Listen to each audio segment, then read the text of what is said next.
Hello, everyone. Welcome to the first live session of this massive open online course on science, technology, and society. I'm sure all of you must be uh, attending the lectures on STS, that is Science, Technology, and Society. If you look at this, we are in the third or fourth week of this course right now.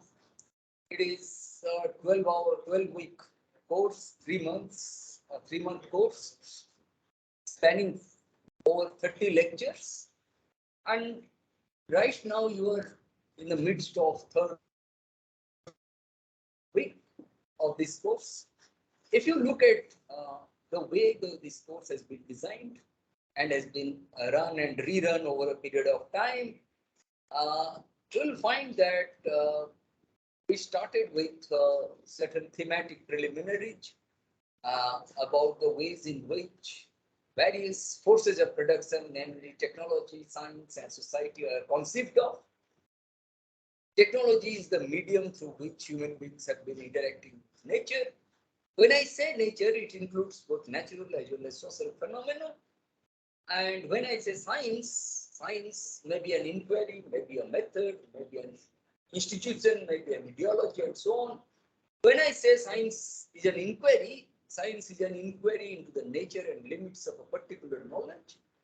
Not all kinds of knowledge, but that kind of knowledge which invites an interrogation, critique, and so on. And when I say limits of a particular knowledge, by limits I do not mean limitations. Rather, by limits I mean under what limiting conditions science is practiced or perceived. In this sense, I'm using the term limits.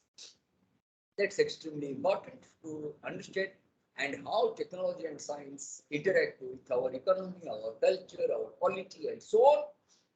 I mean, the entire social formation, if you look. Okay? And in turn, how society determines what kind of technology and science we are going to have. There must be a dialectical relationship between technology and science on the one hand, and economic, culture, and polity, I mean society as a whole, on the other. That's extremely important. I mean, therein lies the significance of cognitive and ethical dimensions of the relationship between science, technology, and society. Uh, when I say cognitive dimension, I mean, what is the source of knowledge production? Okay.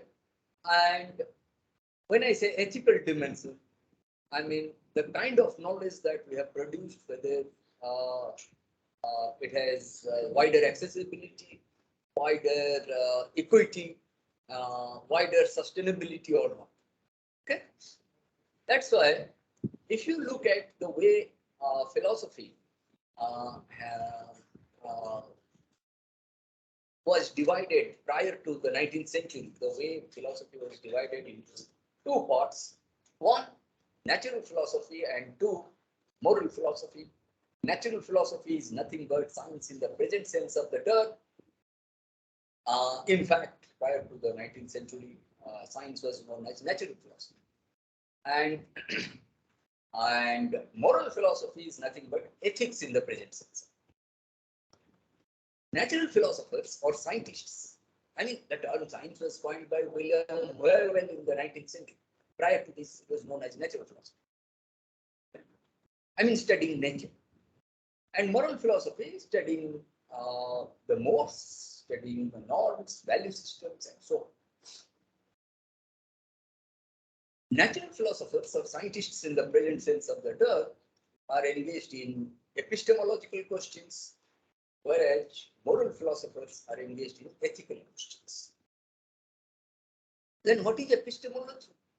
Now, epistemology is nothing but a body of knowledge or a theory of knowledge, precisely because of the central philosophical questions that epistemology addresses. Such as these questions are like, what is knowledge? How is knowledge produced? But more importantly, if you look at um, the proponents of epistemology, the proponents of natural philosophy have missed out a critical component that the kind of knowledge that we have produced, whether the questions of equity, democracy, sustainability, accessibility, they are critically embedded in, in the kind of knowledge that, okay, and that became the that came under the purview of moral philosophy, that they tried to they tried to answer the questions: what is good, what is bad, what is right, what is wrong. The kind of knowledge that we have produced, the kind of science that we have produced, the kind of technology that we have produced, whether they have significant implications or whether they have wider reach or, okay, that's extremely important. The kind of technological developments, the fruits of technological development that we tend to see, whether they have been properly democratized, whether they have been equally distributed. Okay, that's why on the one hand you tend to see what is the source of knowledge production, how is knowledge produced, and so on. And on the other hand, we tend to see moral philosophers who are engaged in certain ethical questions, whether the knowledge that we have produced, whether it is good for the society or not, whether it is democratically constituted, whether it is socially sustainable or not. Okay. Then, when we tend to integrate natural philosophy with moral philosophy, then we tend to arrive at philosophy of science. And in this sense, science is an inquiry into the nature and limits of a particular knowledge. That's why I said in initially that science is an inquiry into the nature and limits of a particular knowledge. By limits, I do not mean limitations. Rather, by limits, I mean under what limiting conditions science is practiced or pursued. That's extremely important. Okay, science may be a method. Science deploys at least two methods historically. One is based on experience and the other is based on reason. The method which is based on experience is known as empiricism, and the method which is based on reason is known as rationality. Empiricism is alternatively known as inductivism, and rationalism is alternatively known as hypothesism. That's why that's how experience and reason are the two sources of knowledge production, whether in sciences or social sciences or humanities and so on. At least these two. It's not like that. There can never be a third source of knowledge. But predominantly, these two are the main sources of knowledge production. One, on the one hand, empiricism, which is based on experience, and the other rationalism, which is based on reason. Okay, and thereby we are we are discussing what are the thoughts of science.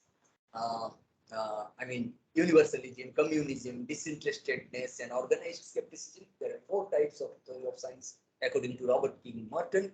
We'll also discuss counter norms, counter ethos by John Geeman towards the end of this course.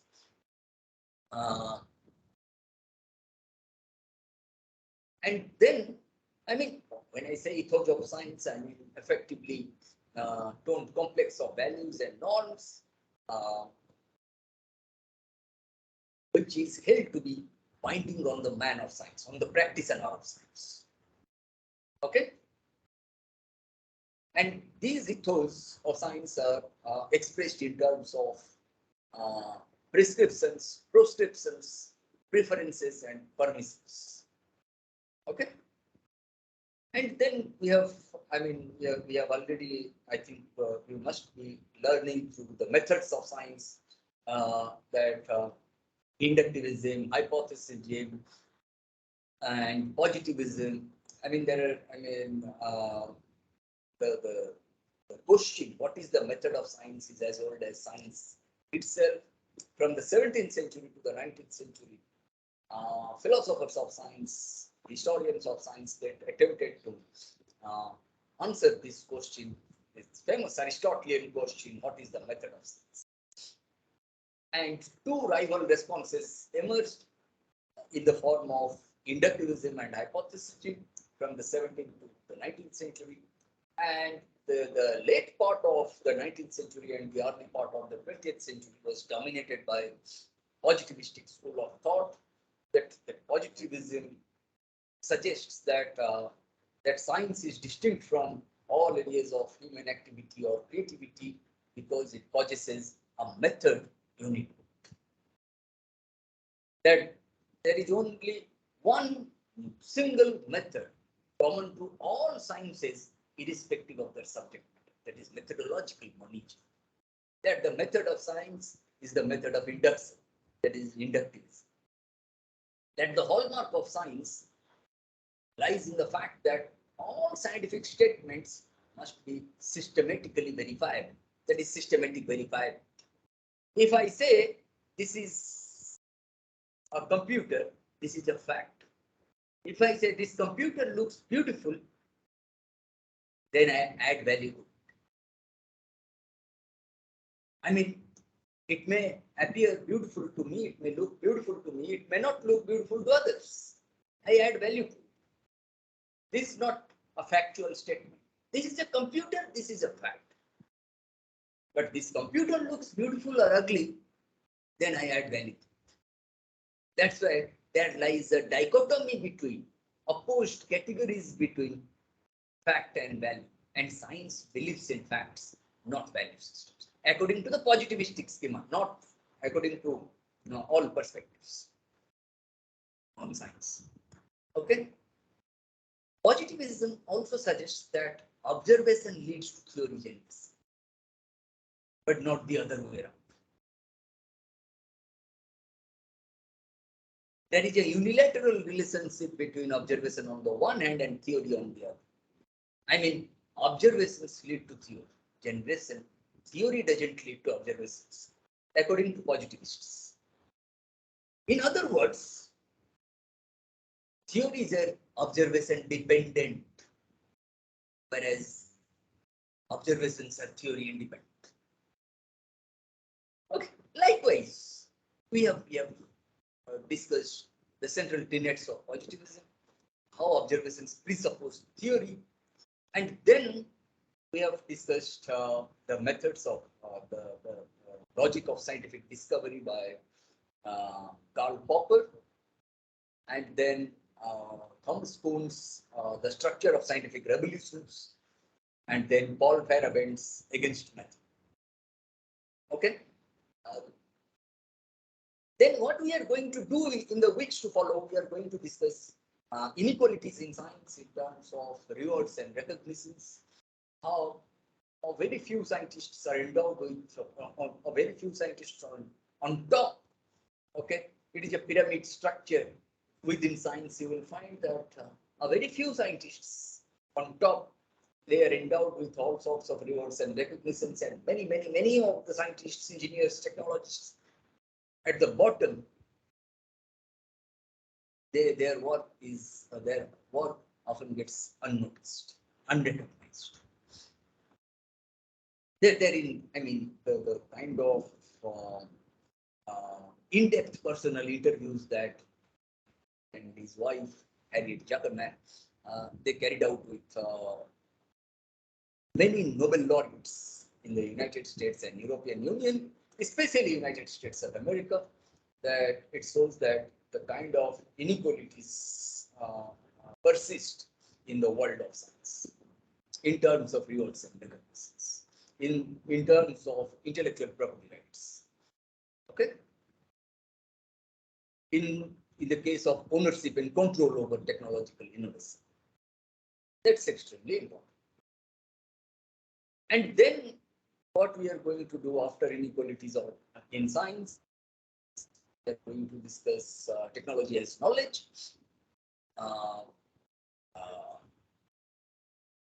then social setting of technology,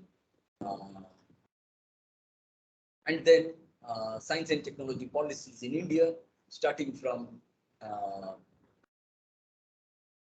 the Scientific Policy Resolution of 1958 by the Government of India, Technology Policy Statement of 1983, and then when in 1983, when I said technology policy statement, India wanted to leapfrog from science to technology, and in 2003, you will find that India also wanted to integrate science and technology.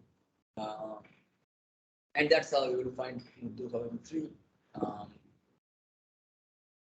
we formulated the science and technology policy. And in 2013, the first science, technology and innovation policy was formulated. And the new science, technology and innovation policy was formulated in 2019 and 20. Okay, we are going to discuss these things. Maybe in the next live session, I'll discuss it at greater detail. Okay, if you have any question, please raise. Any question, any reflection, any disagreements, anything. How science and technology influence the society in the development of wealth? Yeah, it's a pertinent question that the discourses on development. Am I audible? Yes, sir, audible, but not clear, sir. The voice is lagging. Audible, but not clear. Just a second. Just a second. Yeah. The voice clear. Network. Network. Okay. I'll try to be a little louder now. Now am I clear? Yes, sir. Now it's okay, sir. Okay. Oh, fan off the. Okay.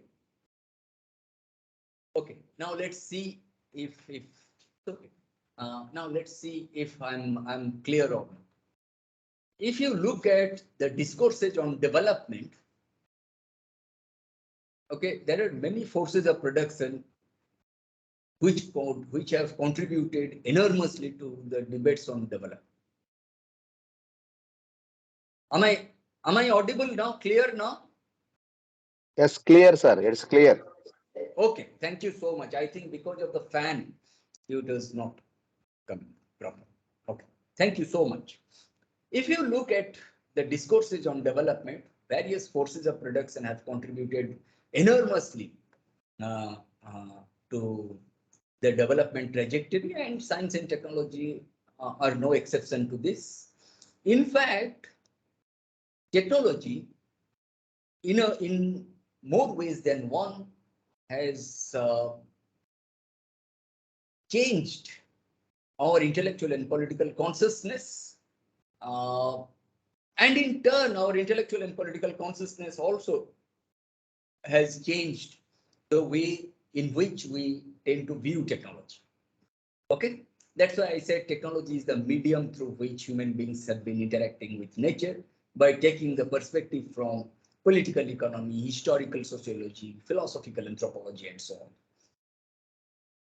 And when you say science, if you look at Indian society today, not simply today, I mean over a period of 100 years or so, the impact of technology is much larger, or it is much more on Indian society as compared to the impact of science.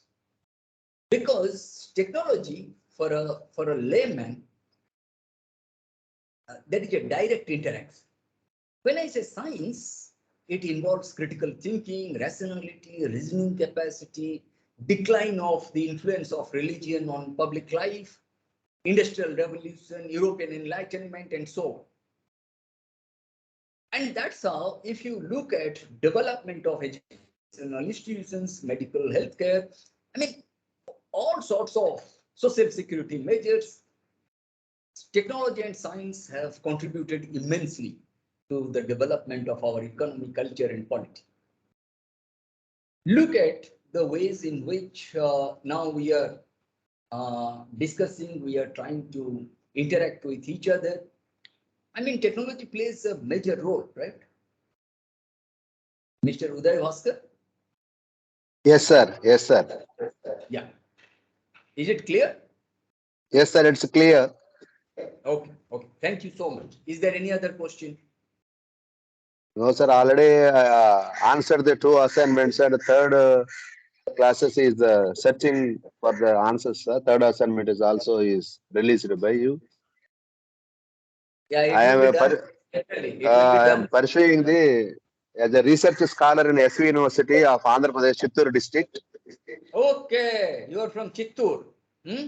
Yes, sir. Not Nellore, sir. University is in Chittoor, Tirupati. Yes, Sri Venkateswara University, Tirupati. I was in Hyderabad for 6.5 years. I know Chittoor very well. Tirupati, sir. SV University scholar, sir. Yeah, I know. I know. My I know title. very well. My title is a Social Aspects of Science and Technology Education. Okay. Excellent. Excellent. Then why don't you read Donald Mackenzie and U.D. Walkman's The Social Shaping of Technology? That books, if you refer, I am ready to read, sir. Yeah, I'm referring now. I have Sir, already referred names. to the social shaping of technology. Social Can I write here? setting, sir, social setting of technology. Yeah. Chat Another one, box. sir. Just a second. What I'll do here, I can write. No, it's okay. It's okay. Can I write here? No? Okay, okay. Please check your chat box. Huh? I'm writing now.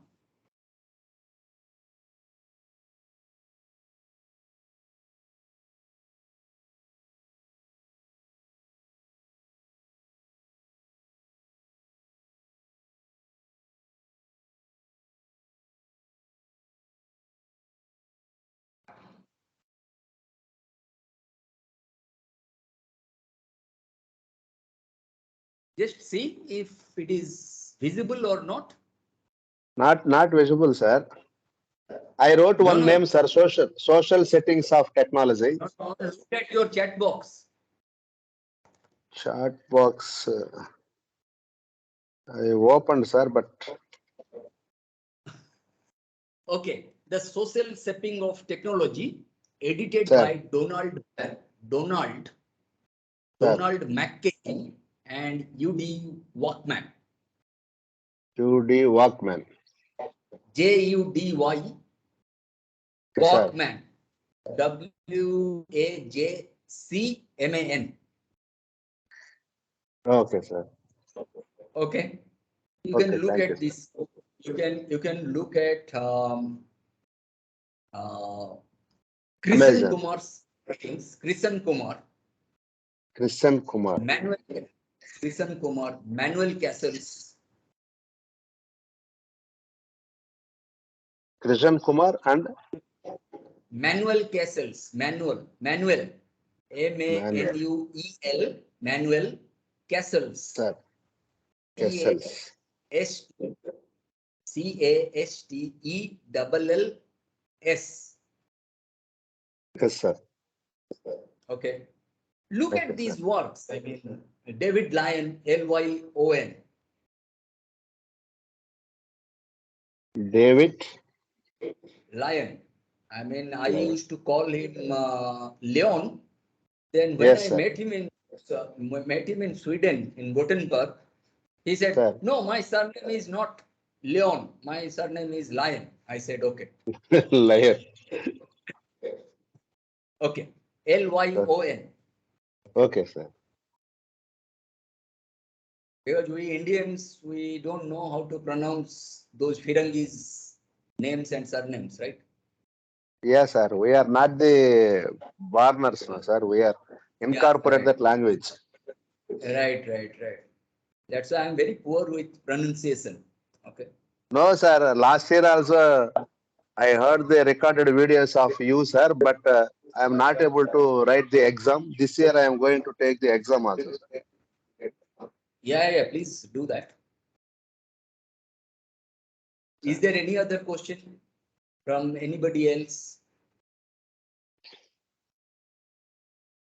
Good afternoon, sir. Yeah. Good afternoon. I'm Yogesh Yogesh. Netankar. Yes, sir. Yeah, From please. Maharashtra. I'm a research scholar, and my topic is technological history of Maharashtra in 17th and 18th century. Technological? History. History. I'm try to study the impact of technology. Mhm. Technological history. Yes, sir. Yes, sir. Technological history My of Maharashtra. Maharashtra in Ah, 17th and 18th century. So my okay. intention is to study the impact of technology on the Mhm. history of Maharashtra in 17th and 18th century. Yeah. So, if I want to know if you can suggest me any books, so can Let me tell you, you please go to the Asiatic Society of Bombay in yes, sir. Mumbai. Yes, sir. Go and browse their library. Okay, sir. It is close to, I mean, it's not very close, but it is close to IIT Bombay. I mean, Asiatic Okay, sir. Yes, sir. Society of Bombay. Okay. Yes, If sir. you are Yes, from sir. Maharashtra, Maharashtra कहाँ Yes, से sir. भाई? Aurangabad. Yes. Aurangabad. How far is Yes, it sir. from Mumbai? This, sir, it is 400 kilometers around. Yeah, I can But I would go suggest you, or by train in Mumbai. okay. But I So would suggest, one day or 1 week I will take click. yeah. I would suggest you, Yogesh, to go to the Asiatic Society of Yes, sir. Bombay. It was Yes, sir. established in 1804, long back. Yes. Hmm. More Yes, sir. than 300 years back. Okay. Yes. No, sorry, 200, more than 200 years back. More Yeah. than 200, sir. Yeah. Yeah. What Yes. you do, you go there, and Yes. if you, most likely you will get most of the things. Yes. There are two other places where you can also look at the stuff about technological history of Maharashtra. That is Nehru Hmm. Memorial Museum and Library in Delhi, Yes, sir. and also Asiatic Society of Bengal in Kolkata. Yes, sir.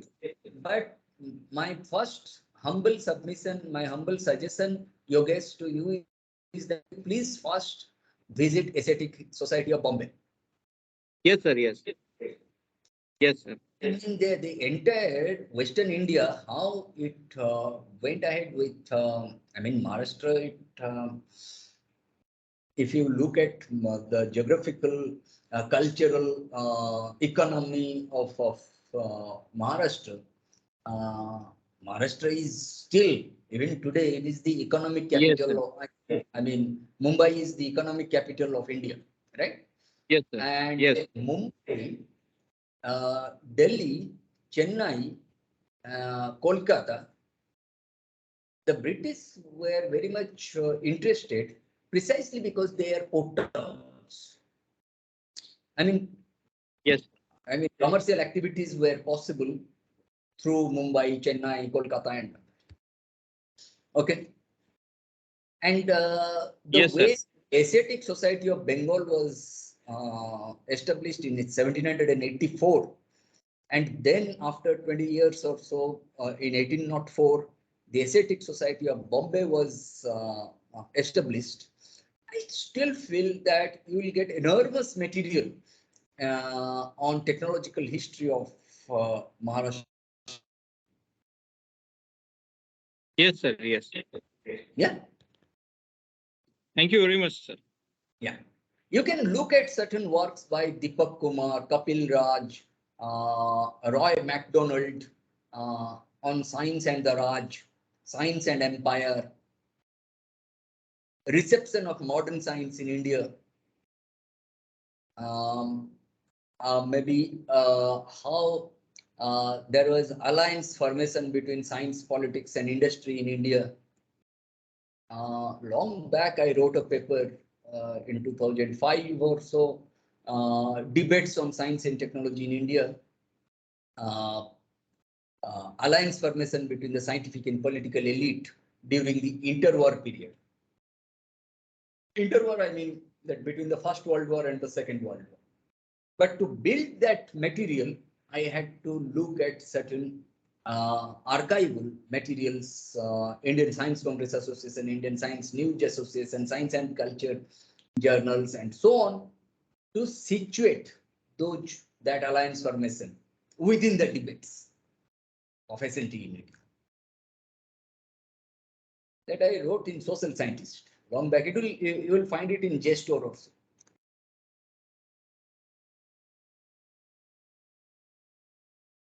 My cell number you want 99. Hello. Sir, Uday. double nine. 57. Sir, 99 57. 57 56. 56 41. 41 37. 9957564137. Yes, sir. ठीक है? Okay, sir. Okay, sir. Okay. Thank you, sir. Thank you, Yeah. sir. Thank you so much. Is there any other question, boss?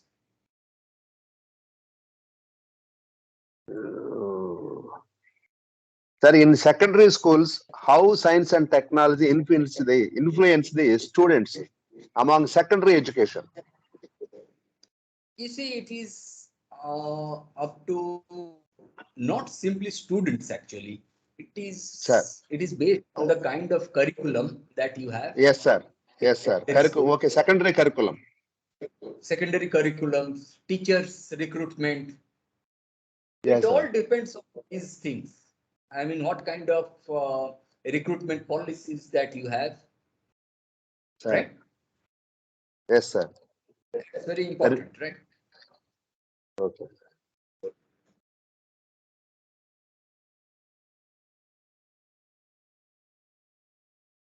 Okay, sir. Okay. Next class, next live class, sir. After 1 month, next live session will be there.